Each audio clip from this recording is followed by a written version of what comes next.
तो last video में मानस आपने एक्सप्लेन किया था large cap, mid cap, small cap. Now I am ready to invest but I am still confuse कि मैं करूँ किस में से, तीनों में से कौन सा बेटर होगा.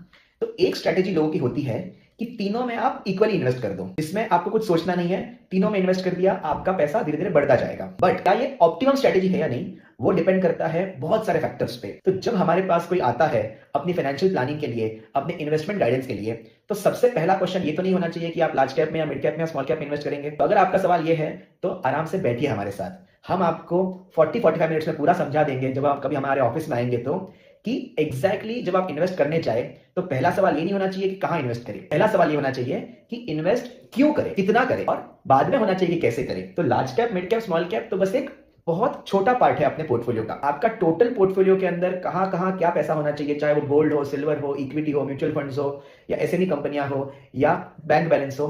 टोटल पोर्टफोलियो को देख के ही हम एडवाइस कर पाएंगे कि आपको लार्ज कैप में करना चाहिए, मिड कैप में करना चाहिए, स्मॉल कैप में करना चाहिए. तो आप कह रहे हो कि हमें हमारा जो पोर्टफोलियो है वो डाइवर्सिफाई करना चाहिए और सब में कुछ अमाउंट इन्वेस्ट करना चाहिए. ये आपने बहुत सही बात की. डाइवर्सिफिकेशन डेफिनेटली आपका एक इंपॉर्टेंट पार्ट है पोर्टफोलियो का, और जरूरी नहीं कि आपको सब में इक्वली करना चाहिए. ये आपके रिस्क, आपके एज और बहुत सारे फैक्टर्स पे डिपेंड करेगा. अगर आप सचमुच इन्वेस्टमेंट की एडवाइस या गाइडेंस चाहते हैं, आप डेफिनेटली मानस मनी संपर्क कर सकते हैं. मैं CA Manas Madrecha and she is my wife Deepanshi Madrecha. हमारा ऑफिस मुंबई में बेस्ड है, मादरेचा हाइट्स. आप डेफिनेटली यहाँ आ सकते हैं, या आप गूगल मीट पर भी हमसे मिल सकते हैं. धन्यवाद.